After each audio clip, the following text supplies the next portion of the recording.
اهدنا الصراط المستقيم.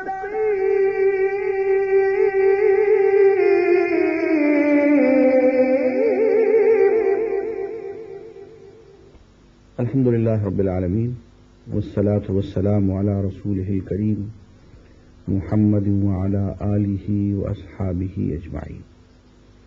أعوذ بالله من الشيطان الرجيم. بسم الله الرحمن الرحيم. إن في خلق السماوات والأرض واختلاف الليل والنهار لآيات لأولي الألباب. صدق اللہ العظیم. ناظرین، ہم سورہ آل عمران کے بالکل آخر میں پہنچ چکے ہیں. آج ہم کچھ سورہ آل عمران سے اور کچھ سورہ النساء سے انشاءاللہ گفتگو کریں گے. ان آیات کا ترجمہ یہ ہے: زمین اور آسمانوں کی پیدائش میں اور رات اور دن کے باری باری سے آنے میں ان ہوش مند لوگوں کے لیے بہت نشانیاں ہیں جو اٹھتے بیٹھتے اور لیٹتے ہر حال میں خدا کو یاد کرتے ہیں اور آسمان و زمین کی ساخت میں غور و فکر کرتے ہیں. وہ بے اختیار بول اٹھتے ہیں: پروردگار، یہ سب کچھ تو نے فضول اور بے مقصد نہیں بنایا ہے. تو پاک ہے اس سے کہ عبث کام کرے. بس اے رب، ہمیں دوزخ کے عذاب سے بچا لے. تو نے جسے دوزخ میں ڈالا اسے در حقیقت بڑی ذلت و رسوائی میں ڈال دیا، اور پھر ایسے ظالموں کا کوئی مددگار نہ ہوگا. جناب، پہلی بات یہ کہ ذکر جب راسخ ہو جاتا ہے تو فکر میں ڈھل جاتا ہے. اسی کی سوچ، اسی کا دھیان بندھ جاتا ہے. یہ جو قرآن مجید میں ذکر کا بار بار آنا ہے، اور پھر ہم دیکھتے ہیں کہ بہت سے کلمات ایسے ہیں جو بار بار ہمارے منہ سے کہلوائے جاتے ہیں. اذان دیکھیے، بار بار سنتے ہیں اللہ اکبر کا کلمہ، سبحان اللہ کا کلمہ، اور پھر نماز میں سورہ فاتحہ، بار بار تکرار، بار بار کا یہ قول و قرار: ایاک نعبد، یہ آپ کی اور صرف آپ کی ہم عبادت کرتے ہیں، اور ایاک نستعین، آپ سے اور صرف آپ سے مدد مانگتے ہیں. تو یہ بار بار کا تکرار بے معنی نہیں ہوتا ہے. یہ انسان کی شخصیت میں آہستہ آہستہ اثر ڈالتا ہے.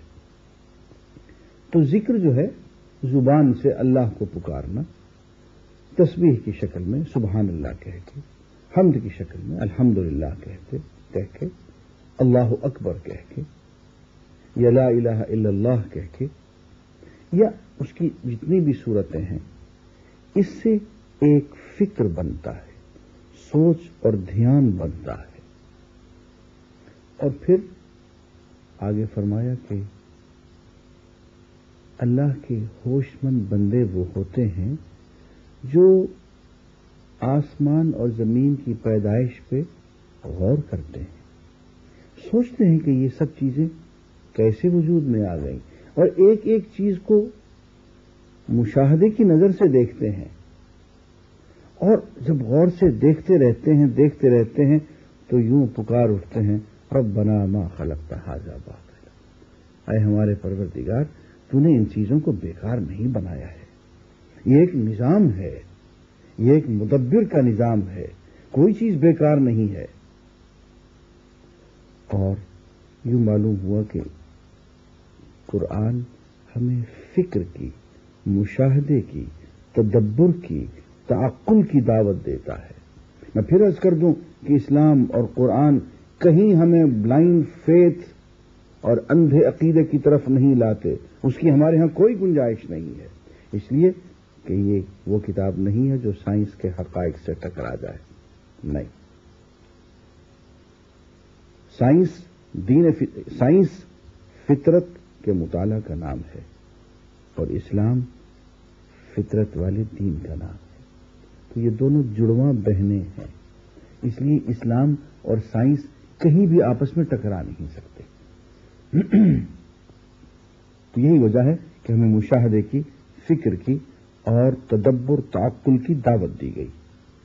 آگے فرماتے ہیں کہ مالک، ہم نے ایک پکارنے والے کو سنا جو ایمان کی طرف بلاتا تھا اور کہتا تھا صلی اللہ علیہ وسلم، اور کہتا تھا کہ اپنے رب کو مانو۔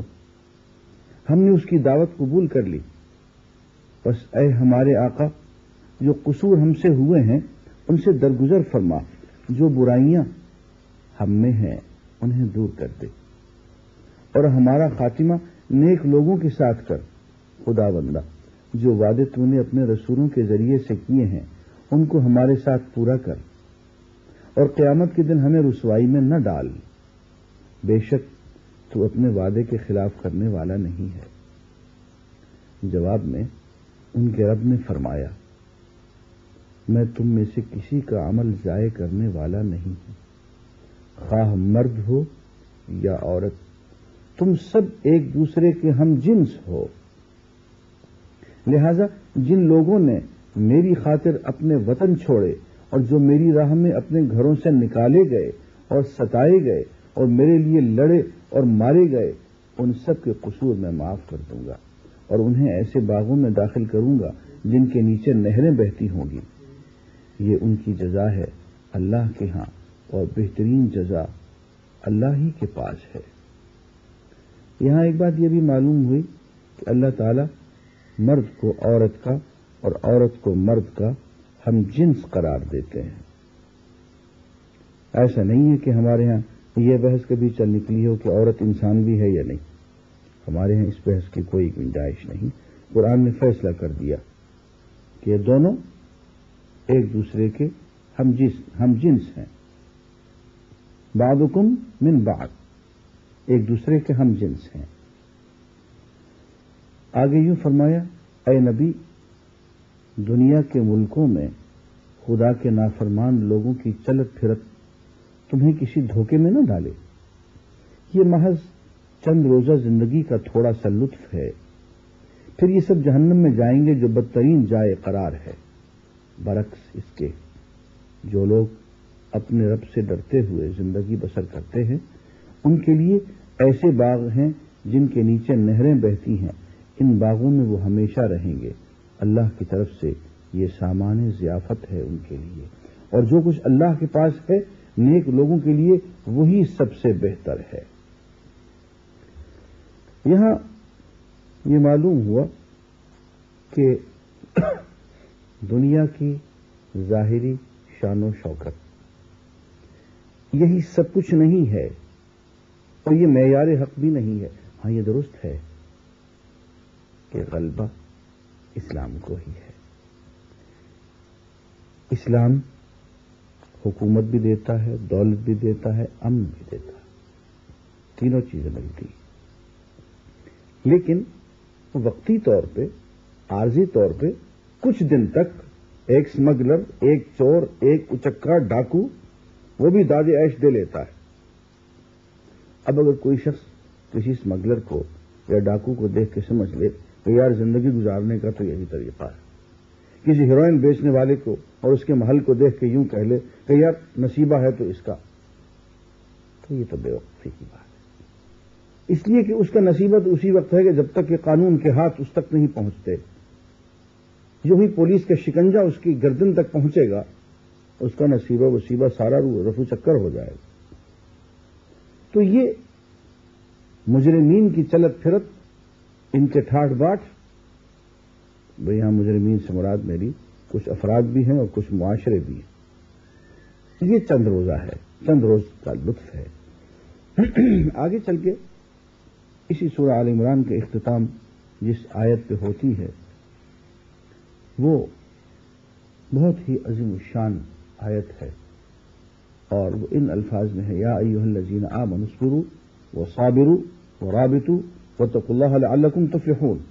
اے لوگوں جو ایمان لائے ہو، صبر سے کام لو، باطل پرستوں کے مقابلے میں آمردی دکھاؤ، حق کی خدمت کے لیے کمر بستہ رہو، اور اللہ کا تقوی اختیار کرو، امید ہے کہ فلاح پاؤ گے۔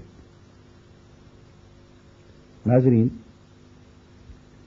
اس آیت میں جو کہ سورہ آل عمران کی آخری آیت ہے، اللہ تعالی نے اہل ایمان کو 4 باتوں کا حکم دیا ہے۔ صبر، ایھا الذین آمنوا اصبروا، صبر کرو، صابروا، مصابرت کرو، ورابطوا، مرابطت کرو، واتقوا اللہ، اللہ کا تقوی اختیار کرو۔ 4 چیزیں۔ پہلی بات صبر۔ صبر کے لفظی معنی باندھنے کے ہیں، روکنے کے ہیں، اور صبر 3 قسم کا ہوتا ہے۔ صبر علی الطاعات، اللہ تعالی کی اطاعت میں جم جانا، ثابت قدمی اختیار کرنا، یہ صبر ہے۔ صبر عن المعاصی، اللہ تعالی کی نافرمانیوں سے اپنے آپ کو روکے رکھنا، یہ بھی صبر ہے۔ جی چاہتا ہے کہ یہ نافرمانی کر لوں، اس سے اپنے آپ کو کھینچ کے زور لگا کے روکے رکھنا۔ اور صبر علی المصائب، مصیبت پہنچ گئی، تکلیف پہنچ گئی، اب اس پہ اطمینان حاصل کر کے اپنے جی کو کڑا کر کے اسی پہ مطمئن ہو جانا۔ اللہ کی رضا اسی میں ہے تو ہم بھی اس پہ راضی ہیں۔ مولانا محمد جوہر نے اپنی بیٹی کی بیماری پہ کہا تھا کہ اگر میری بیٹی کی شفا تجھ کو منظور نہیں، مجھ کو بھی منظور، تجھ کو منظور نہیں، مجھ کو بھی منظور نہیں۔ یہ ہے صبر علی المصائب۔ تو یہ تو ہوا صبر۔ آگے فرمایا مصابرت۔ مصابرت کے معنی ہے ایک دوسرے کو صبر دینا، ثابت قدم بنانا، اور سب لوگوں کا مل کے ثابت قدمی اختیار کرنا، اور دشمن کے مقابلے میں سیسا پلائی دیوار کی طرح سے ڈٹ جانا۔ اور تیسرا حکم دیا مرابطت، مرابطہ اور رباط بھی اس کو کہتے ہیں۔ اس کے 2 مفہوم ہیں۔ ایک مفہوم تو ٹیکنیکل ہے، سرحدوں کی حفاظت۔ ایک سرحد، ایک چوکی، دوسری چوکی، تیسری چوکی، چوتھی چوکی، سب کا آپس میں رابطہ، اور پتہ چلا کہ سب چوکیوں نے مل کے سرحد کی ایک ایک انچ کو محفوظ بنا دیا، جس کو مرابطت کہتے ہیں۔ مرابطت کی ایک شکل اور بھی ہے تو انفرادی زندگی میں وہ ہے نماز با جماعت کی حفاظت کرنا۔ تو ایک نماز ہوئی، اس میں گئے، نماز پڑھائے، بہت مزہ آیا، آنے کو جی تو نہیں چاہتا تھا دکان پہ، لیکن آ گئے جی کڑا کر کے کہ دکان پہ نہیں بیٹھیں گے تو شام کو بچوں کو کیا کھلائیں گے، یہ دکان پہ بیٹھا، اسی نے بٹھا دیا ہے، آ گئے اس لیے، ورنہ جی تو وہیں بیٹھنے کو جی چاہتا تھا کہ وہیں بیٹھے رہے۔ باغ وارفتہ کو ہم رات تیرے کوچے سے اس طرح کھینچ کے لائے ہیں کہ جی جانتا ہے۔ کئی مرتبہ ایسا ہوا کہ وہاں سے نکلنے کو جی ہی نہیں چاہتا، لیکن اب یہ دنیا اسی کی بنائی ہوئی ہے، اسباب کی دنیا ہے، اس میں آنا پڑتا ہے۔ اس طرح کھینچ کے لائے ہیں کہ جی جانتا ہے۔ اب یہ ہوتا ہے کہ ایک نماز پڑھ لی، نشے میں آ گئے، دکان پہ بھی آ گئے، دفتر میں بھی آ گئے، اب دوسری نماز کے انتظار میں بیٹھے ہوئے، وہ نماز پڑھ لی تو اگلی کے انتظار میں بیٹھے ہوئے، تو ایک نماز سے دوسری نماز سے، اس نماز کا اس نماز سے ایک رابطہ پیدا ہو گیا، اس کو بھی مرابطہ کہتے ہیں، رباط کہتے ہیں۔ اور یہ بھی انسان کی شخصیت کی حفاظت اس طرح سے کی جاتی ہے جیسے کہ ایک لشکر اور فوجی چوکیاں سرحد کی حفاظت کرتی ہیں۔ اور فرمایا چوتھی چیز واتقوا اللہ، اللہ کا تقوی اختیار کرو۔ تقوی ڈرنے اور بچنے کے معنوں میں ہوتا ہے، لیکن اس طرح سے ڈرنا نہیں جیسے کوئی سانپ سے یا بچھو سے، شیر سے یا بھیڑیے سے ڈرتا ہے، دشمن سے ڈرتا نہیں۔ اللہ سے ڈرنے کی کیفیت یہ ہوتی ہے جیسے کوئی اپنے محبوب سے ڈرے، محسن سے ڈرے کہ میں کہیں اس کی نگاہ محبت سے گر نہ جاؤں. یہ تقویٰ ہوتا ہے. اور یہ ڈر بہت کڑا ڈر ہوتا ہے کہ میں تو اس کا ہوں، وہ میرا ہے، میری اس کے ساتھ ایک نسبت ہے، ایک ایکویشن ہے، ایک حاضری ہے، حضوری ہے، ایک دل کا تعلق ہے. یار کہیں میں نے یہ کام کر دیا تو اس کی نظر سے گر نہ جاؤں، اس کے تعلق میں، اس کی محبت میں کہیں کوئی کمی نہ آ جائے. یہ تقویٰ ہے. جیسا کہ ہم ابھی آگے چل کے پڑھیں گے سورہ النساء میں، وہ بھی تقویٰ کے نام سے شروع ہوتی ہے. سورہ النساء عزیزان گرامی مدنی سورت ہے، اور میں اس کی ابتدائی آیات سے ہی کروں گا، اس لیے کہ وہ اسی لفظ تقویٰ سے شروع ہو رہی ہے. ارشاد گرامی ہے، یا ایھا الناس اتقوا ربکم، اے لوگو اپنے پروردگار کا تقویٰ اختیار کرو، اس سے ڈرو. یہاں تقویٰ سے کیا مراد ہے؟ کہ اس کی لاج رکھو. دیکھیے فرماتے ہیں کہ لوگو اپنے رب سے ڈرو جس نے تم کو ایک جان سے پیدا کیا اور اسی جان سے اس کا جوڑا بنایا اور ان دونوں سے بہت مرد و عورت دنیا میں پھیلا دیے. اس خدا کا تقویٰ اختیار کرو جس کا واسطہ دے کر تم ایک دوسرے سے اپنے حق مانگتے ہو، رشتے مانگتے ہو، اور رشتہ و قرابت کے تعلقات کو بگاڑنے سے پرہیز کرو. یقین جانو کہ اللہ تم پر نگرانی کر رہا ہے. فرمایا کہ واتقوا اللہ، اس اللہ کا تقویٰ اختیار کرو، الذین تساءلون بہ، جس کا نام لے کے، جس کا واسطہ دے کے تم رشتے مانگتے ہو، نامحرم سے محرم بن جاتے ہو. اللہ کا نام آتا ہے تو دو نامحرم، ایک نامحرم مرد ہوتا ہے، ایک نامحرم عورت ہوتی ہے، نامحرم سے محرم بن جاتے ہیں. اور اتنا مضبوط اور اتنا قریبی رشتہ کہ اس سے زیادہ قریبی رشتہ تصور میں نہیں لایا جا سکتا. فرمایا کہ اس اللہ کا نام لے کے تم نامحرم سے محرم ہو گئے، قریب ہو گئے، دور تھے قریب ہو گئے. اللہ کا نام لے کے تم نے نکاح کے بندھن میں اپنے آپ کو باندھ دیا. اب اس اللہ کے نام کی لاج رکھنا، اتقوا اللہ، اللہ کا تقوی اختیار کرو کہ اللہ کے نام کی لاج رکھو، اس کی شرم رکھو. اللہ کے نام پہ تم نے یہ رشتہ قائم کیا ہے تو اب نبھاؤ، وفا کرو. ادھر اللہ کا نام لے لیا، ادھر جفا کرنے لگ گئے، ایسا مت کرنا، یہ تقوی کے خلاف ہوگا. تو عزیزان گرامی یہاں تقوی کے معنی لاج و شرم رکھنے کے ہیں. آگے چل کے فرمایا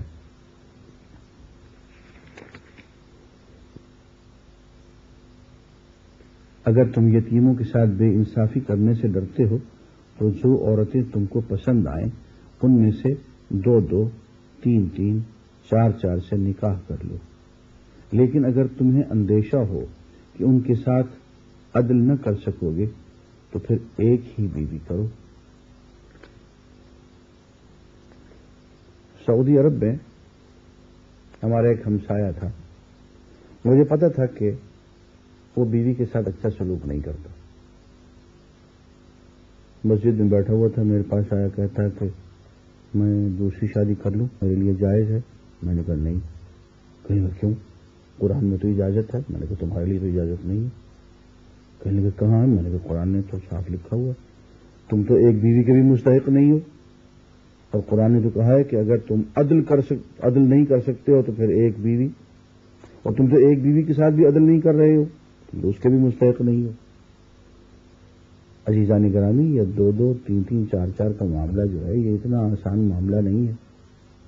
اور پھر ذرا غور فرمائیے کہ اس پہ اللہ تعالیٰ نے بہت سی شرائط لگا رکھی ہیں.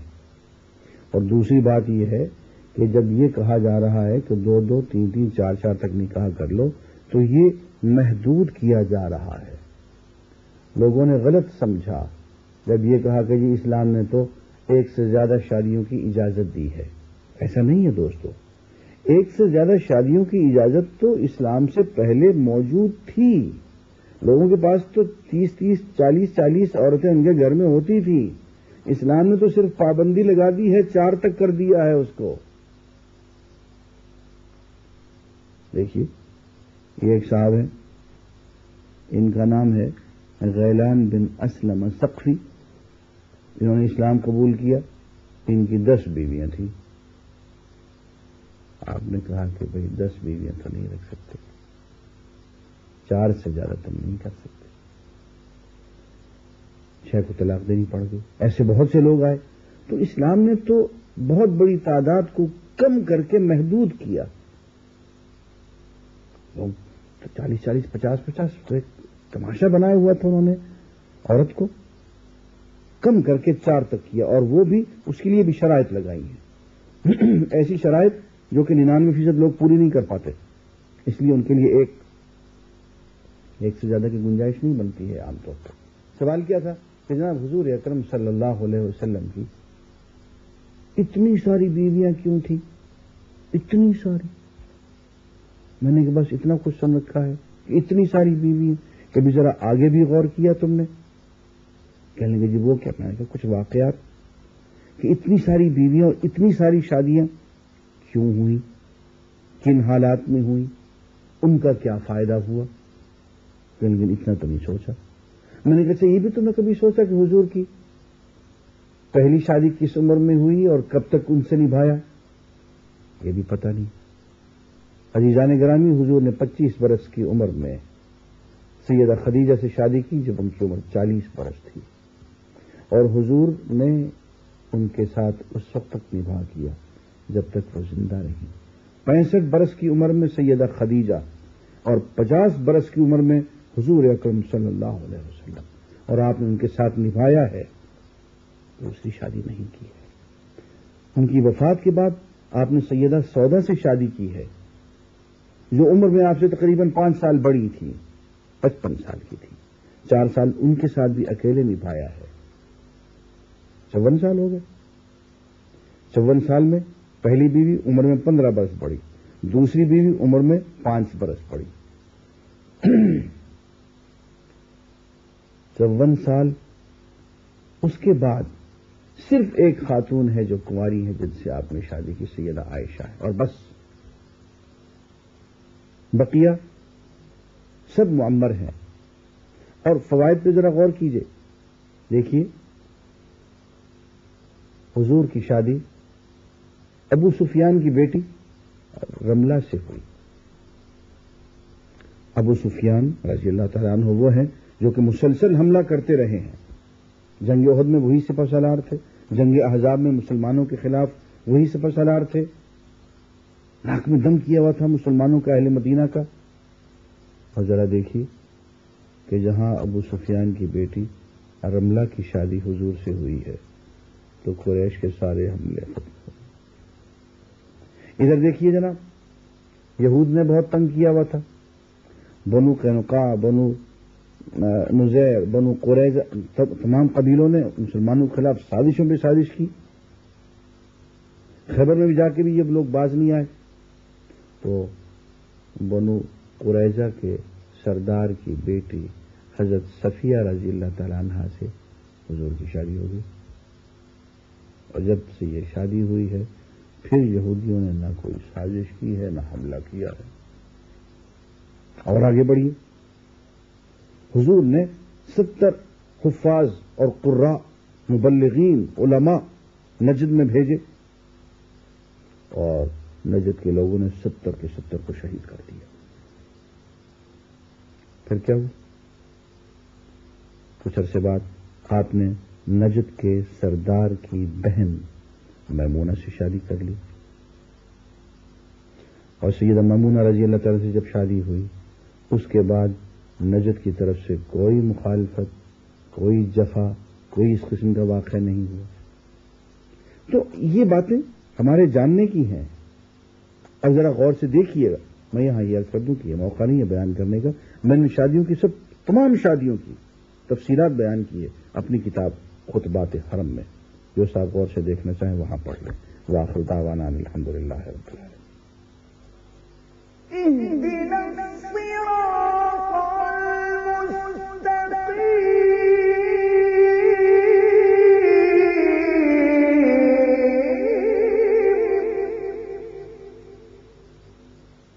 الحمد للہ رب العالمین والصلاة والسلام علی رسولہ الکریم محمد وعلی آلہ واصحابہ اجمعین۔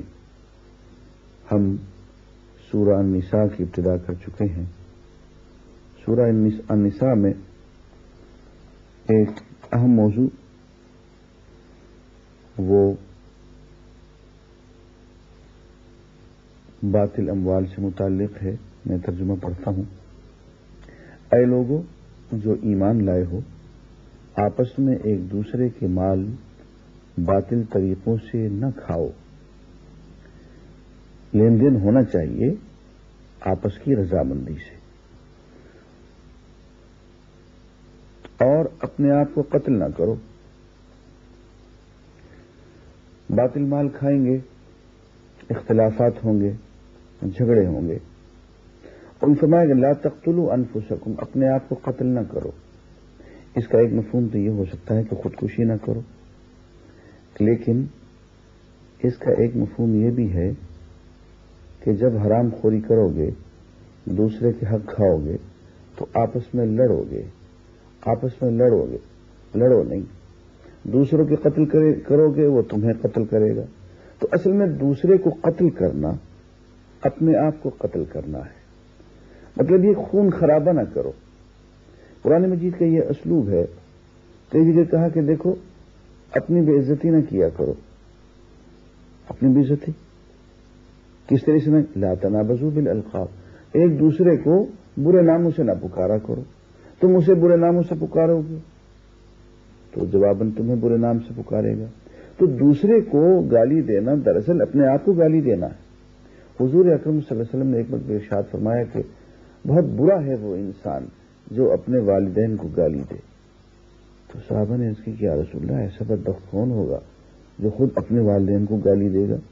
اب فرمایا کہ نہیں، مطلب یہ ہے کہ دوسرے کے والدین کو گالی دے اور دوسرا پلٹ کے اس کے والدین کو گالی دے، تو نتیجہ تو وہی نکلا کہ جس نے دوسرے کے والدین کو گالی دی تو مطلب یہ ہوا کہ اس نے اپنے والدین کی خود بے عزتی کروا دی، اپنے والدین کو خود گالی دے دی۔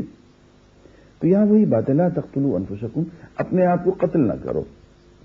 جب تم اس کو قتل کرو گے وہ جوابی کارروائی کرے گا، تمہیں قتل کرے گا، اور یوں خون خرابے سے پورا معاشرہ جو ہے وہ قتل عام کا اور دہشت گردی کا شکار ہوگا۔ یقین مانو کہ اللہ تمہارے اوپر مہربان ہے۔ جو شخص ظلم و زیادتی کے ساتھ ایسا کرے گا اس کو ہم ضرور آگ میں جھونکیں گے، اور یہ اللہ کے لیے کوئی مشکل کام نہیں ہے۔ اگر تم ان بڑے بڑے گناہوں سے پرہیز کرتے رہو جن سے تمہیں منع کیا جا رہا ہے تو تمہاری چھوٹی موٹی برائیوں کو ہم تمہارے حساب سے ساقط کر دیں گے اور تم کو عزت کی جگہ داخل کریں گے۔ اور جو کچھ اللہ نے تم میں سے کسی کو دوسروں کے مقابلے میں زیادہ دیا ہے اس کی تمنا نہ کرو۔ جو کچھ مردوں نے کمایا ہے اس کے مطابق ان کا حصہ ہے، اور جو کچھ عورتوں نے کمایا ہے اس کے مطابق ان کا حصہ۔ ہاں، اللہ سے اس کے فضل کی دعا مانگتے رہو، یقیناً اللہ ہر چیز کا علم رکھتا ہے۔ پہلی بات تو یہ ہے کہ اللہ تعالیٰ جس کو جو چاہتا ہے دیتا ہے۔ بہت سی باتیں اس نے تمہیں ایسی دے رکھی ہیں جو اوروں کو نہیں دے رکھی، تم یہ جانتے نہیں، اور بہت سی باتیں تمہیں ایسی نظر آتی ہیں جو تم میں نہیں اللہ نے اوروں کو دے رکھی ہیں۔ یہ اس کا ایک نظام ہے۔ یہ دنیا ایک ہرڈل ریس ہے۔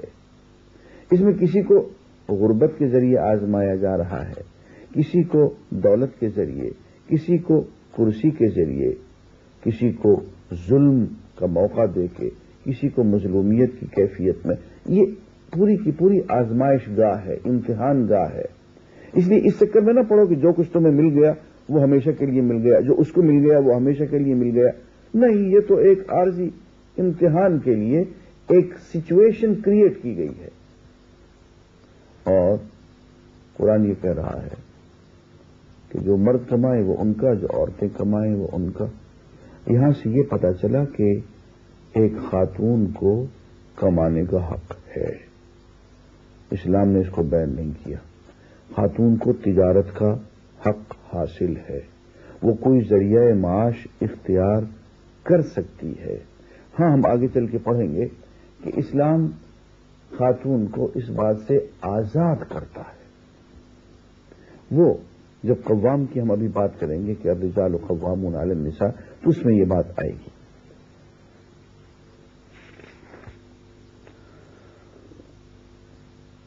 اور ہم نے ہر اس طبقے کے حقدار مقرر کر دیے ہیں جو والدین اور رشتہ دار چھوڑیں۔ اب رہے وہ لوگ جن سے تمہارے عہد و پیمان ہیں تو ان کا حصہ انہیں دو، یقیناً اللہ ہر چیز پر نگران ہے۔ مرد عورتوں پر قوام ہے، یعنی نگہبان ہے، اس بنا پر کہ اللہ نے ان میں سے ایک کو دوسرے پر فضیلت دی ہے، اور اس بنا پر کہ مرد اپنے مال خرچ کرتے ہیں۔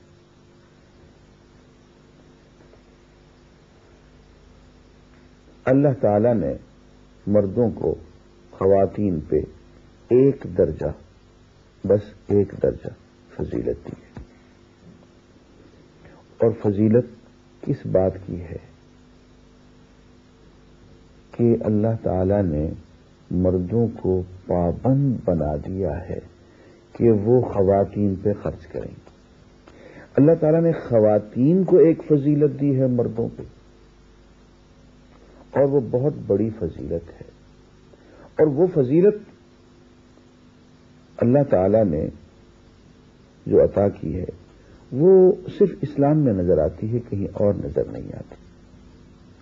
وہ فضیلت کیا ہے؟ وہ فضیلت یہ ہے کہ بیوی تو گھر میں بیٹھی رہے، تیری ذمہ داری کا دائرہ گھر کے اندر اندر ہے۔ ناظرین، ہم نے بچوں کی تربیت کو شاید بہت معمولی کام سمجھ رکھا ہے، اسی لیے ہم بچوں کو کسی آیا کے یا کسی نرس کے یا کسی گورننس کے حوالے کر کے چھوڑ کے چلے جاتے ہیں۔ وہ قوم بہت بدنصیب ہوتی ہے جس کی ماں مر جائے، یا جو قوم ماں سے محروم ہو جائے۔ قومیں ماؤں کی کوکھ سے جنم لیتی ہیں، ماؤں کی گود میں پرورش پاتی ہیں، اور پوری قوم کا مستقبل باپ نہیں ماں بناتی ہے۔ اب تو جدید نفسیات نے بھی یہ بات بتا دی کہ انسان کی شخصیت کا 75% حصہ اس کی زندگی کے ابتدائی 3 سالوں میں تکمیل پا جاتا ہے۔ انسان کے اندر پرسنالٹی ٹریز ہوتی ہیں، اس کی شخصیات ہوتی ہیں، اس کے ٹیلنٹس ہوتے ہیں، اس کا حافظہ، اس کی ذہانت، ساری صلاحیتیں اس کی جو ہے وہ اس کی ماں کی گود میں پرورش پاتی ہیں۔ 75% ماں کی گود میں پہلی عمر کے 3 سال کے اندر اندر، اس کے بعد اسکول، کالج، معاشرہ، بقیہ 25% جو ہے وہ بقیہ زندگی میں ہوتا رہتا۔ اس سے معلوم ہوا کہ اصل مربیہ جو ہے وہ ماں ہے۔ شخصیت ماں کی گود میں ڈھلتی ہے، اور شخصیت پیار کے دوران اور پیار کے روپ میں ڈھلتی ہے، اور پیار صرف ماں دے سکتی، باپ بھی نہیں دے سکتا۔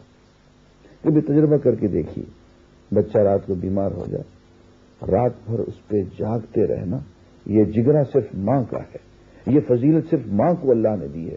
باپ کا باپ بھی یہ نہیں کر سکتا، باپ کے بس میں نہیں ہے یہ، اور 10 منٹ کے بعد بے صبر ہو جائے گا۔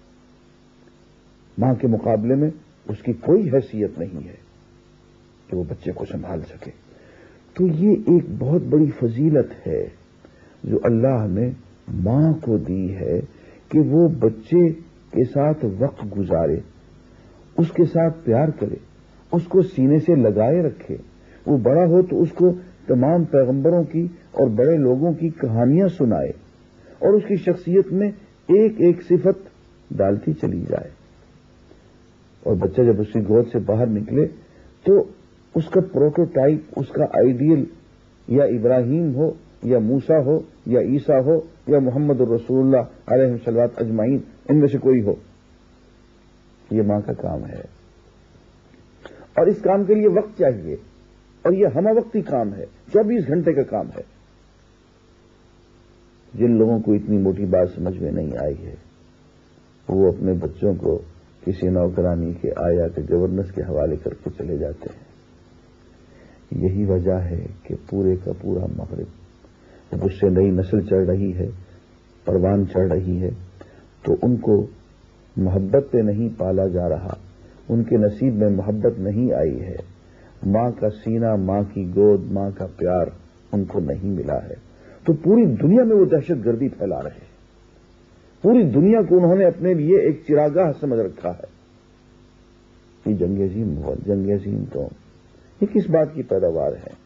میں آپ سے سچ کہتا ہوں اس لیے کہ یہ قومیں بغیر ماں کے پرورش پا رہی تھیں، ان میں محبت نہیں تھی، ان میں انسانیت اور انسان کے لیے پیار نہیں تھا، اسی لیے انہوں نے لاکھوں نہیں کروڑوں کی تعداد میں انسانوں کو روند کے کچل کے رکھ دیا۔ ایک اہم بات یہ ہے کہ وجود زن سے ہے تصویر کائنات میں رنگ، اسی کے سوز سے ہے زندگی، اسی کے ساز سے ہے زندگی کا سوز دروں۔ خاتون کی قدر اور عزت یہ اللہ تعالیٰ نے ہم سب پہ واجب ٹھہرائی ہے۔ ایک حدیث جب میں نے پڑھی تو میں حیران رہ گیا۔ آپ نے فرمایا کہ دنیا میں کوئی نبی ایسا نہیں گزرا ہے جس نے اپنی بیوی پر کبھی ہاتھ اٹھایا ہو، اور ایک حدیث کے الفاظ یہ ہیں، حالانکہ ایک موقع پہ شرعاً اور قانوناً سختی کی اجازت ہے، لیکن وہ اجازت دیتے ہوئے بھی آپ نے یہ کہہ دیا وَلَن يَضْرِبَ خِيَارُكُمْ، تم میں جو اچھے لوگ ہوں گے وہ کبھی اپنی بیوی پہ ہاتھ نہیں اٹھائیں گے۔ آگے چل کے پھر وہی بات آ رہی ہے جسے لوگ میری دیوانگی کہتے ہیں، وہ یہ کہ صاحب نماز سمجھ کے پڑھیے۔ یوں کہا جا رہا ہے کہ یا ایھا الذین آمنوا، اے اہل ایمان، لا تقربوا الصلاۃ وانتم سکارى، نماز کے قریب نہ جاؤ جب تم نشے کی حالت میں ہو۔ کیوں؟ تو میں حتی تعلموا ما تقولون، تاکہ تمہیں پتا تو ہو کہ تم کہہ کیا رہے ہو۔ زور اس بات پہ ہے کہ پتا تو ہو، سمجھ تو ہو، شعور تو ہو اس بات کا کہ اللہ سے کہہ کیا رہے ہیں۔ اس کا مطلب یہ ہے کہ وہ لوگ بغیر شعور کے اور بغیر جانے میں منہ سے الفاظ نکالے چلے جاتے ہیں اور نماز مکمل کر کے چلے آتے ہیں، وہ تو پھر وہ سکارا کی کیفیت میں آ گئے، تو ایسے ہی ہیں جیسے نشے میں ہوں، بے شعوری کی کیفیت، بے علمی، بے سمجھی کی کیفیت، نماز ہی پڑھی بغیر سمجھے۔ میں نہیں، نماز تو اس حالت میں پڑھو حتی تعلموا، کہ تم جانو سمجھو، ما تقولون، کہ تم کہہ کیا رہے ہو۔ تو نماز کی بنیادی شرائط میں سے یہ شرط موجود ہے کہ جو کہہ رہے ہو وہ سمجھ کے کہو، شعور کے عالم میں کہو، اور دل کو ذرا محبت میں ڈوب کے وہ بات کہو۔ ایسی فرمایا کہ وَيْلٌ لِّلْمُصَلِّينَ، ان نمازیوں کے لیے تباہی، الذین ھم عن صلاتہم ساہون، جو کہ اپنی نماز سے غافل ہیں۔ اور اس سے ایک مفہوم یہ بھی کہ نماز پڑھتے بھی ہیں تو غفلت کے عالم میں پڑھتے ہیں۔ آگے ایک انتہائی اہم بات، اور وہ یہ کہ اللہ تعالی سب گناہ معاف کر دیں گے،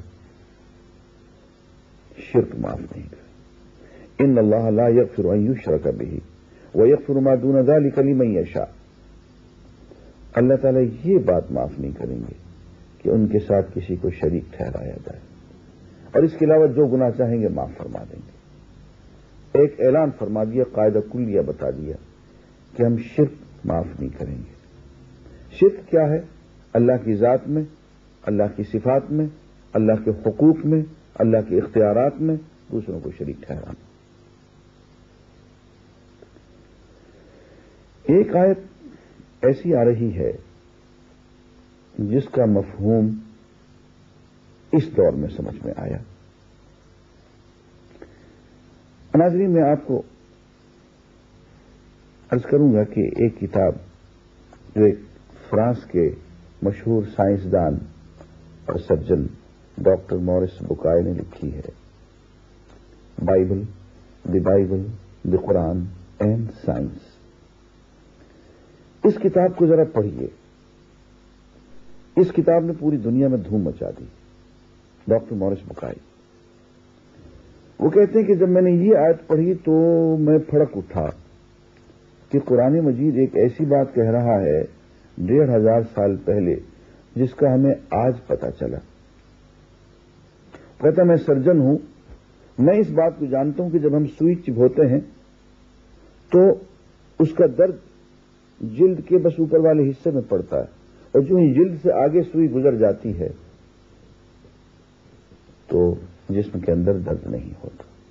یعنی یہ پورے کا پورا نظام جو ہے یہ ایک ڈیفنس میکانزم ہے کہ اگر ہمارے جسم میں کوئی باہر کا حصہ، کوئی باہر کا عضو یا کوئی فورن ایلیمنٹ آ کے ہمیں چھیڑنا چاہے تو فوراً جسم جو ہے درد کے ذریعے سے ہمیں اطلاع کر دیتا ہے۔ قرآن یہ بات 1500 سال پہلے کہہ چکا ہے کہ درد اور تکلیف صرف یہی ہوتی ہے۔ دیکھیے جو آیت ہے اس کا ترجمہ یوں ہے، جن لوگوں نے ہماری آیات کو ماننے سے انکار کر دیا ہے انہیں بالیقین ہم آگ میں جھونکیں گے، اور جب ان کے بدل کی کھال جلد گل جائے گی تو اس کی جگہ دوسری کھال پیدا کر دیں گے تاکہ وہ خوب عذاب کا مزہ چکھیں۔ یعنی عذاب کا مزہ چکھانے کے لیے پھر سے کھال پیدا کر دی جائے گی، اور قرآن بتا رہا ہے کہ عذاب کا مزہ اور درد صرف کھال میں ہوتا ہے، نیچے نہیں ہوتا ہے۔ اس کے بعد ہم ایک انتہائی اہم موضوع کی طرف آتے ہیں اور وہ مقام رسالت کا ہے۔ حکم یوں ہوتا ہے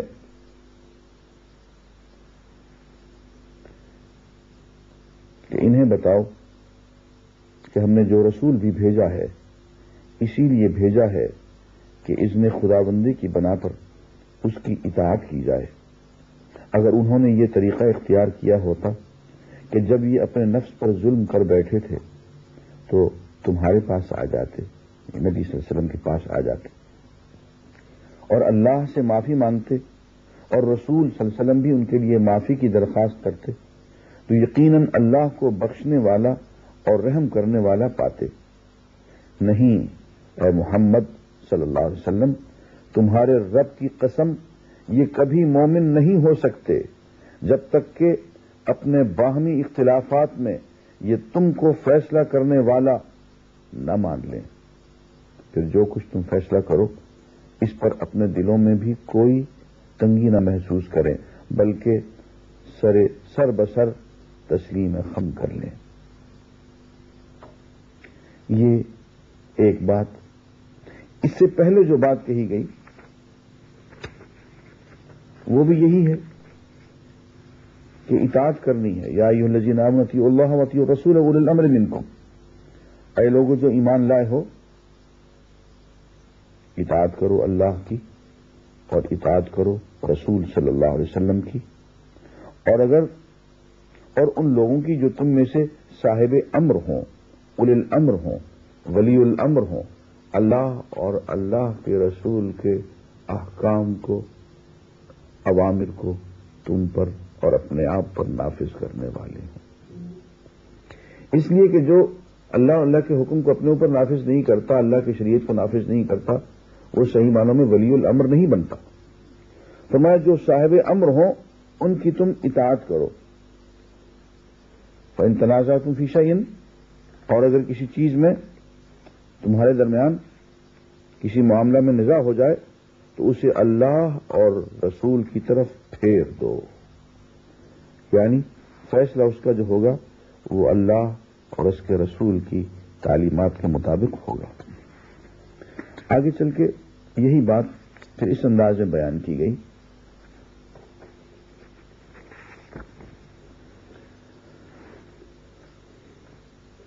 یوں ارشاد ہوا کہ اے نبی صلی اللہ علیہ وسلم، ہم نے یہ کتاب حق کے ساتھ تمہاری طرف نازل کی ہے تاکہ جو راہ راست اللہ نے تمہیں دکھائی ہے اس کے مطابق لوگوں کے درمیان فیصلہ کرو۔ معلوم یہ ہوا کہ یہ کتاب اللہ تعالی نے نازل فرمائی اور اس لیے کہ اس کے مطابق لوگوں میں فیصلہ کیا جائے اور اس میں ثواب دید اور حکمت محمد الرسول اللہ صلی اللہ علیہ وسلم کی ہوگی۔ اس موضوع پہ انشاءاللہ ہم گفتگو جاری رکھیں گے۔ وآخر دعوانا الحمدللہ رب العالمین۔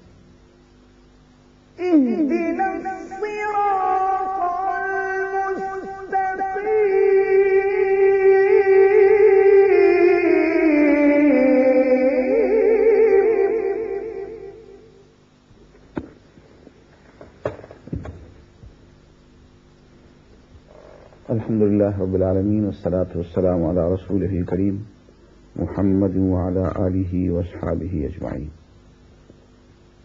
ہم سورہ المائدہ کا مطالعہ کر رہے ہیں۔ بات یہ ہے کہ میں نے معافی چاہتا ہوں، سورہ النساء کا مطالعہ کر رہے ہیں۔ میں نے آیت کا مختصر سا ترجمہ پیش کیا تھا، اور یہ کہ اے نبی، ہم نے یہ کتاب حق کے ساتھ تمہاری طرف نازل کی ہے تاکہ جو راہ راست اللہ نے تمہیں دکھائی ہے اس کے مطابق لوگوں کے درمیان فیصلہ کرو۔ بات یہ ہے کہ راہ حق اللہ تعالی نے جو دکھائی ہے، ایک تو وہ قرآن ہے اور ایک وہ حکمت ہے جس کا میں بار بار ذکر کر رہا ہوں، یعلمہم الکتاب والحکمہ، کہ نبی کے کاموں میں سے 4 کام ہیں نا، تلاوت، تزکیہ، تعلیم کتاب، تعلیم حکمت۔ آخری 2 کام ہیں، یعلمہم الکتاب، تو کتاب کی تعلیم دیتا ہے، والحکمہ، اور حکمت کی تعلیم دیتا ہے۔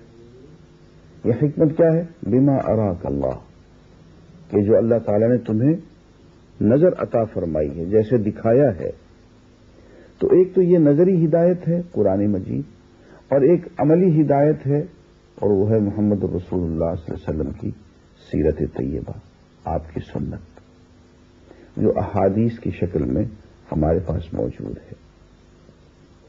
تو حضور اکرم صلی اللہ علیہ وسلم کی پوری زندگی کا اتباع کرنا پڑے گا، جیسے کہ پہلے آیتوں میں آ چکا کہ پوری کی پوری زندگی میں تمام معاملات میں حضور اکرم صلی اللہ علیہ وسلم کو اپنا فیصل تسلیم کرنا پڑے گا، اور اس انداز میں کہ دل میں کوئی تنگی بھی نہ ہو، بہت خوش دلی کے ساتھ، خواہ فیصلہ اپنے خلاف ہوتا ہے تو ہو جائے، لیکن حضور اکرم صلی اللہ علیہ وسلم کے فیصلے کو دل و جان سے قبول کرنا ہوگا۔ آگے چل کے ایک آیت جس میں کہ بہت سخت وعید ہے وہ بیان کی جاتی ہے، وَمَن يُشَاقِقِ الرَّسُولَ مِن بَعْدِ مَا تَبَيَّنَ لَهُ الْهُدَىٰ وَيَتَّبِعْ غَيْرَ سَبِيلِ الْمُؤْمِنِينَ نُوَلِّهِ مَا تَوَلَّىٰ وَنُصْلِهِ جَهَنَّمَ وَسَاءَتْ مَصِيرًا۔ ارشاد ہے کہ جو شخص رسول کی مخالفت پر کمر بستہ ہو اور اہل ایمان کی روش کے سوا کسی اور روش پر چلے، درا حالے کہ اس پر راہ راست واضح ہو چکی ہو، تو اس کو ہم اسی طرف چلائیں گے جدھر وہ خود پھر گیا، اور اسے جہنم میں جھونکیں گے جو بدترین جائے قرار ہے۔ حضور اکرم صلی اللہ علیہ وسلم کی مخالفت پہ کمر بست ہو جانا یہ بد نصیبی کی انتہا ہے، اور اس کی انتہا پہ وہ لوگ پہنچے جو حضور کے زمانے میں منافقت سے کام لیتے رہے، اور فرمایا کہ ان کی بدنصیبی کا ٹھکانہ تو نہیں ہے، لیکن جو راستہ انہوں نے خود اختیار کر لیا ہے اسی راستے پہ ہم ان کو اور آگے بڑھاتے چلے جائیں گے۔ نولیہ ما تولی، جس طرف وہ خود چل پڑا وہ پھر گیا، ہم اسی طرف اس کو پھیر دیں گے۔ یہ اللہ تعالی کی سنت ہے، طریقہ ہے۔ ہم راستے کا انتخاب کرتے ہیں، نیکی کا راستہ، برائی کا راستہ، رسول اکرم صلی اللہ علیہ وسلم پہ جانثاری کا راستہ یا مخالفت کا راستہ۔ لیکن جو راستہ ہم اختیار کر لیتے ہیں، جس کی ابتدا ہم کر لیتے ہیں، انیشیٹو ہم لے لیتے ہیں، تو اس راستے پہ اللہ تعالی ہمیں آگے بڑھاتے چلے جاتے ہیں، اس کی توفیق دیتے چلے جاتے ہیں۔ یہی بات ایک جگہ یہ فرمائی، کلا نمد ہؤلاء وہؤلاء من عطاء ربک، جو اس طرف جانا چاہتے ہیں ہم اس طرف جانے کی اس کو ڈھیل دیتے ہیں، راہیں ہموار کرتے چلے جاتے ہیں۔ جو غلط راستے پہ جانا چاہتے ہیں تو ہم غلط راستے اس پہ کھولتے چلے جاتے ہیں۔ ابھی اللہ تعالیٰ نے ہمیں ناک، آنکھ، کان، جسم، پاؤں، یہ اعضائے رئیسہ جو دیے ہوئے ہیں، ان کو پابند کیا ہوا ہے کہ ہم صحیح راستے پہ چلیں گے تو یہ ہمارا ساتھ دیں گے، غلط راستے پہ چلیں گے تو یہ ہمارا ساتھ دیں گے۔ ہاں، یہ الگ بات ہے کہ مرنے کے بعد یہی ہاتھ، یہی پاؤں، یہی آنکھیں، یہی کان، یہی زبان یہ ہمارے خلاف استغاثے دائر کر دیں گے، ہمارے خلاف شکایتیں کریں گی کہ اے پروردگار، تو نے کس ظالم کے حوالے ہمیں کر دیا تھا، ہم سے نیکی کا کام لینے کی بجائے ہم سے ظلم کرواتا رہا۔ یہ گواہی بھی دیں گی، شکایتیں بھی کریں گے۔ یہی ہمارے اعضاء جن پہ جو ہم چلتے ہیں تو ہمیں بڑے حسین لگتے ہیں کہ یہ ہمارے ہیں، جی یہ ہمارے نہیں ہیں۔ ہاں، جن پہ تکیہ تھا وہی پتے ہوا دینے لگے، یہ تو وہاں چل کے پتہ چلے گا کہ یہ کس کے ہیں۔ یہ تو امانتیں ہیں، چند روزہ امانتیں، یہ ہاتھ بھی، یہ آنکھیں بھی، کان بھی، یہ پاؤں بھی، سب چیزیں، یہ دولت بھی، یہ جائیداد، اولاد، یہ سب چیزیں، یہ تو امانتیں ہیں۔ اور جب یہ امانتیں اپنے اصلی مالک کی طرف لوٹ جائیں گی تو پھر ہم سے پوچھیں گی کہ ہمیں کہاں کہاں کیسے کیسے تم ذلیل کرتے رہے، کیسے کیسے تم غلط استعمال کرتے رہے۔ لیکن یہ کہ اس دنیا کی حد تک، چونکہ یہ دنیا جائے امتحان ہے، اللہ تعالی ہمارے لیے نیکی کے اسباب بھی فراہم کر دیتے ہیں، برائی کے اسباب بھی فراہم کر دیتے ہیں۔ مگر ان الذین والذین جاہدوا فینا لنہدینہم سبلنا، جو لوگ ہمارے راستے میں جہاد کرتے ہیں، کوششیں کرتے ہیں، ہمارے راستے میں مال و جان صرف کرتے ہیں، لنہدینہم سبلنا، ہم اپنی راہیں ان پہ کھولتے چلے جاتے ہیں۔ اور فرمائے کہ جو لوگ برائی کا راستہ اختیار کرتے ہیں، جس طرف ادھر پھر جاتے ہیں تو ہم ادھر ان کو اور آگے پھینکتے چلے جاتے ہیں۔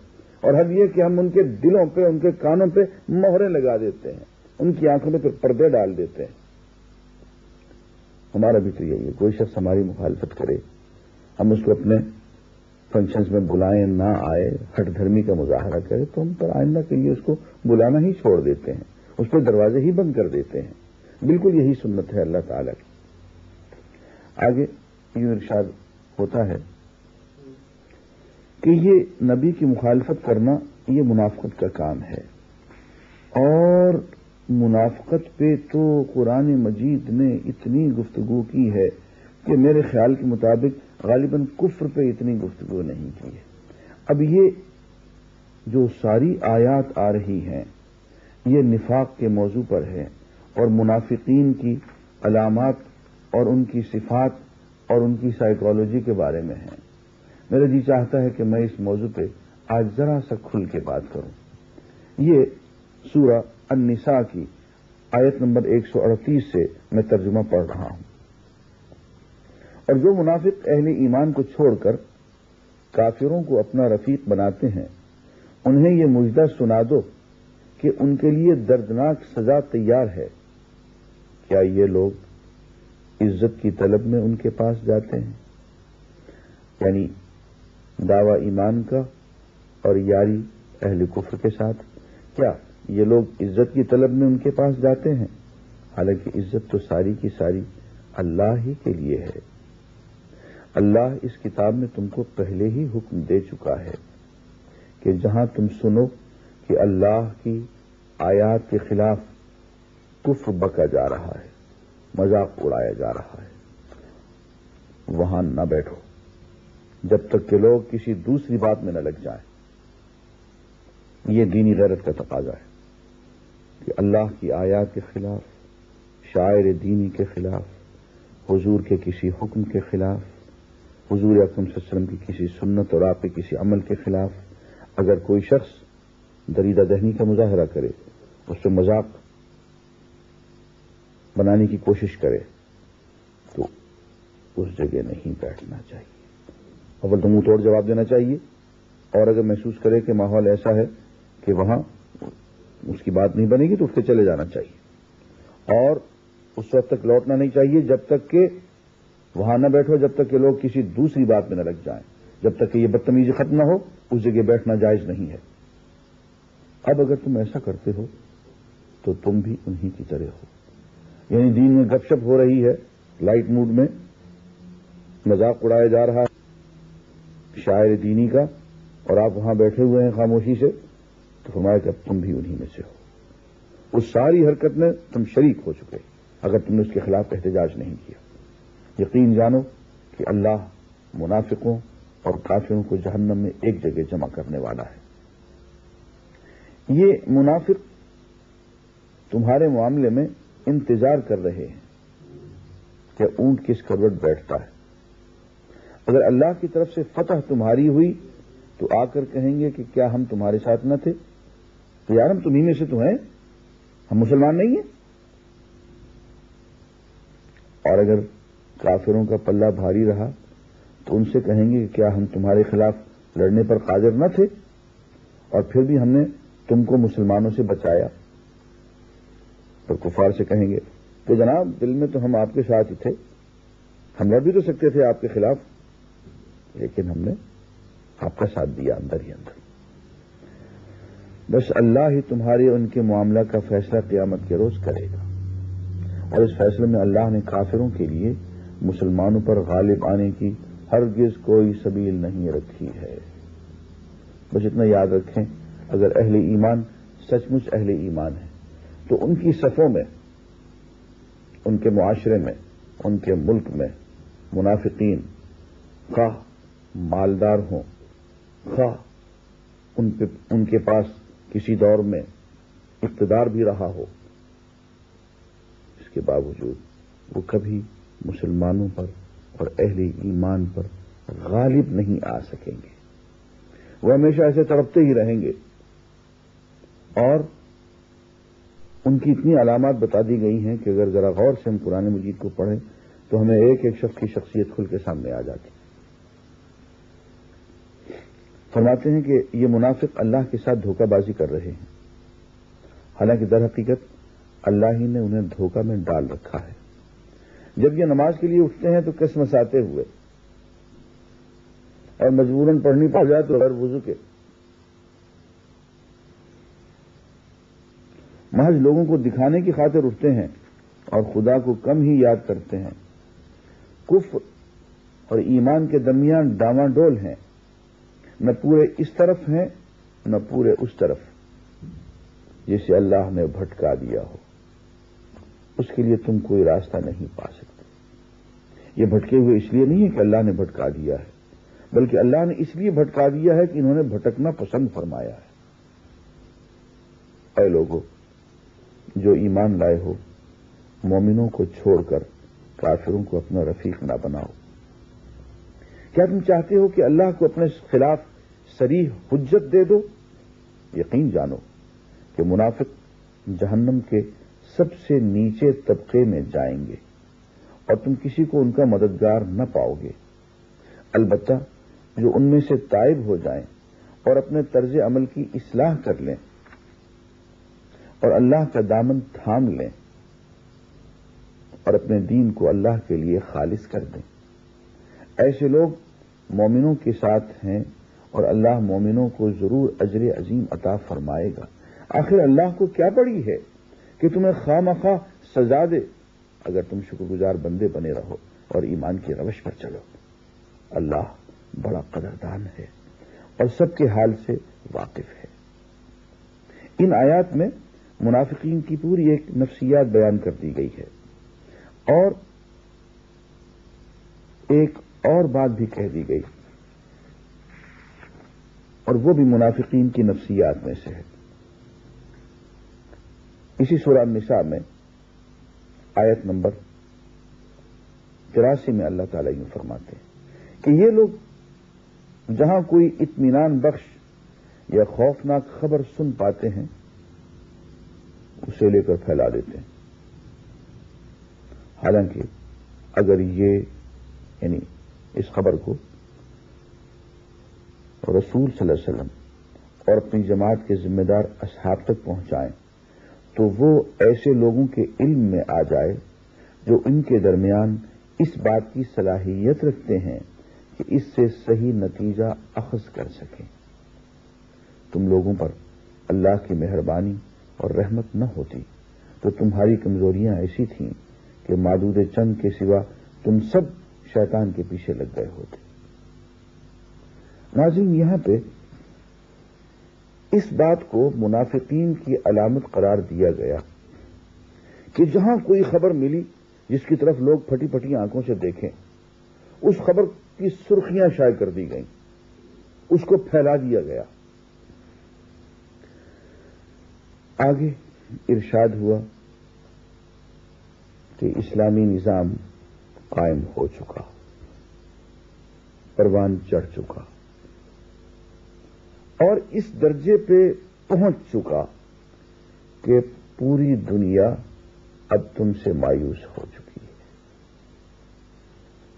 اس بات سے مایوس ہو چکی ہے کہ وہ کبھی اسلام کا مقابلہ کر سکے۔ اب وہ تمہیں اس بہانے یا اس بہانے نقصان پہنچانے کی، ختم کرنے کی کوشش کریں گے۔ نظریاتی طور پہ اسلام کا مقابلہ کرنے سے وہ مایوس ہو گئے۔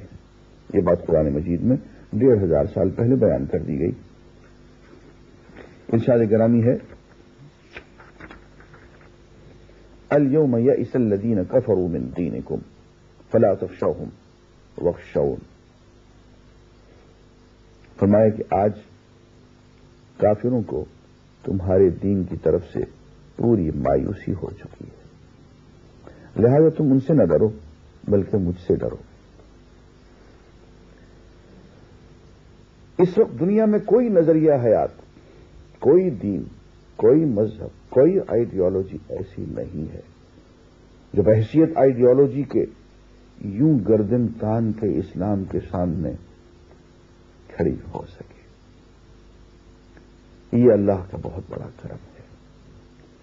اس کی وجہ میں آپ کو بتا دوں، اس کی وجہ آگے آ رہی ہے۔ فرماتے ہیں، الیوم اکملت لکم دینکم واتممت علیکم نعمتی ورضیت لکم الاسلام دینا۔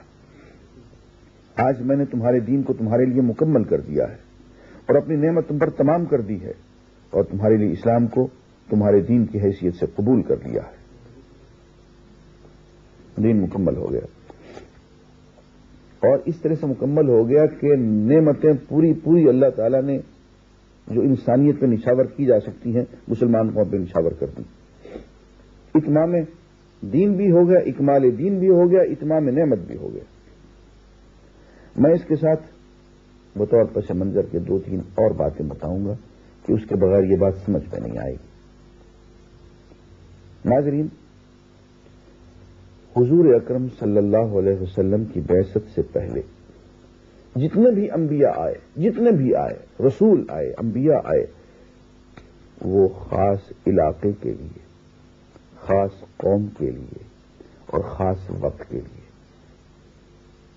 دیکھ لیجیے انجیل میں سیدنا عیسیٰ علیہ الصلوۃ والسلام کے بارے میں لکھا ہوا ہے کہ وہ بنی اسرائیل کی بھیڑوں کے لیے آئے ہیں، گمشدہ بنی اسرائیل کی گمشدہ بھیڑوں کے لیے۔ اور کنعان کی عورت ان کے پاس آتی ہے اپنا ایک مسئلہ لے کے، تو وہ معذرت کر دیتے ہیں کہ بیوی میں تیرے تو کنعان سے آئی ہے، بنی اسرائیل سے نہیں ہے، میرا تجھ سے کوئی تعلق نہیں ہے، میں تو بنی اسرائیل کی گمشدہ بھیڑوں کے لیے آیا۔ تو حضور سے پہلے جتنے انبیاء تھے وہ خاص قوموں کے لیے، خاص علاقے کے لیے، خاص وقت کے لیے۔ حضور اکرم صلی اللہ علیہ وسلم کا پورا دعویٰ قرآن مجید جیسے میں ملتا، آپ پوری انسانیت کے لیے، تمام قوموں کے لیے اور ہمیشہ ہمیش کے لیے۔ دوسری بات جو یہاں بیان کی وہ یہ کہ دین کو مکمل کر دیا گیا۔ اس سے پہلے، قرآن سے پہلے اور حضور اکرم صلی اللہ علیہ وسلم کی عطا کردہ شریعت سے پہلے جتنی شریعتیں آئیں وہ خاص قوم کے لیے، خاص وقت کے لیے، خاص علاقے کے لیے تھی۔ اس لیے اس میں جو مصلحتیں تھیں وہ وقتی تھیں، وہ علاقائی تھیں، وہ قومی تھیں، ان میں یونیورسلٹی نہیں تھی، آفاقیت نہیں تھی، اس لیے وہ مکمل نہیں تھی۔ یہاں آ کے دین مکمل ہو گیا۔ انسان ارتقائی منازل طے کرتے کرتے یہاں آ کے اس درجے پہ پہنچا کہ اس سے کہہ دیا الیوم اکملت لکم دینکم، آج میں نے دین مکمل کر دیا۔ دو باتیں ہو گئی، تیسری بات کہہ دی گئی اور وہ یہ کہ اب آئندہ سے یہ دین بدل بھی نہیں سکے گا۔ انا نحن نزلنا الذکر وانا لہ لحافظون، ہم نے یہ پیغام تمہاری طرف بھیجا ہے اور دیکھ لینا ہم اس کی حفاظت کر کے دکھائیں گے۔ اس کی حفاظت کی گئی اور دنیا گواہ ہے کہ یہ وہی کتاب ہے، یہ وہی کلام ہے 1000 سال پہلے موجود تھا۔ اور چوتھی بات جو اس کی کرول رہی ہے کہ جب یہ تین باتیں ہو گئیں کہ اب نبوت علاقائی اور وقتی اور قومی نہیں رہی، ہمیشہ ہمیش کے لیے ہو گئی، کتاب مکمل ہو گئی، شریعت مکمل ہو گئی، نعمت مکمل ہو گئی، اور تیسری بات کہ اس کی حفاظت کا بھی وعدہ ہو گیا، تو چوتھی بات تو خود بخود آ گئی کہ نبوت کی ضرورت نہیں ہے۔ اس لیے سورہ احزاب میں چل کے کہہ دیا ما کان محمد ابا احد من رجالکم ولکن رسول اللہ وخاتم النبیین، کہ محمد صلی اللہ علیہ وسلم تمہارے مردوں میں سے کسی کے والد نہیں ہیں بلکہ وہ اللہ کے رسول ہیں اور تمام انبیاء پہ آخری مہر ہیں، ان کا اختتام ہے۔ تو یہ چار باتیں یہاں سے ثابت ہوتی ہیں۔ اس موضوع کو ذرا سا ہم آگے جاری رکھیں گے تو آخر دعوانا الحمدللہ۔